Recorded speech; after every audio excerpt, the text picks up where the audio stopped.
വടകര ദേശീയപാതയിൽ നിന്നുള്ള കാഴ്ചയാണിത്. നല്ല രീതിയിലുള്ള ട്രാഫിക് ബ്ലോക്കുകളുണ്ട്.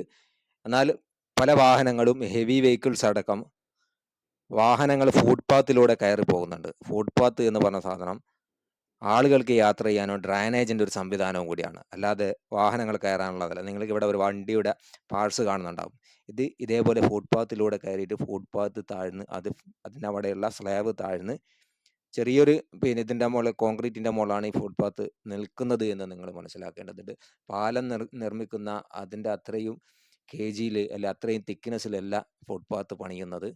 അതേപോലെ ഇതേ സ്ഥലത്ത് തന്നെ മറ്റൊരു ഫുട്പാത്ത് ഇതേപോലെ തന്നെ വാഹനം കയറിയിട്ട് താഴ്ന്നു പോയതൊരു കാഴ്ചയാണ്. അപ്പോൾ ദയവ് ചെയ്ത് വലിയ വാഹനങ്ങൾ ഇത്തരത്തിൽ വിഡ്ഢിത്തം കാണിക്കരുത്. നമ്മൾ ഏറ്റവും കൂടുതൽ ഈ രീതിയിൽ വാഹനം ഫുട്പാത്തിലൂടെ പോകുന്നത് നമുക്ക് കാണാൻ സാധിക്കുന്നത് പ്രൈവറ്റ് ബസ്സുകളെയാണ്. നമ്മളെ ലൈൻ റൂട്ടിൽ ഓടുന്ന ബസ്സുകൾ, പ്രൈവറ്റ് ബസ്സുകൾ ലൈൻ റൂട്ടിൽ ഓടുന്ന ബസ്സുകളാണ്. നമ്മൾ ബസ്സുകാരെ കുറ്റം പറയുന്നത് ഞാൻ തന്നെ പലതവണ കണ്ടിട്ടുണ്ട്.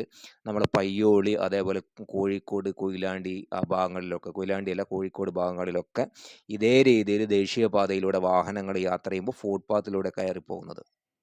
ഫുട്പാത്തും ദേശീയപാതയും തിരിച്ചറിയാനുള്ള കഴിവ് ഇനിയെങ്കിലും ഉണ്ടാവണം. വലിയ അപകടം നിങ്ങൾക്കുണ്ടാവും. ടോറസ് അതേപോലെ വാഹനങ്ങളൊക്കെ കയറിയിട്ടുണ്ട്, പിന്നെ ഒന്നും നോക്കണ്ട, ആ ഫുട്പാത്ത് ഏരിയ കംപ്ലീറ്റ് ഇല്ലാതായി മാറും.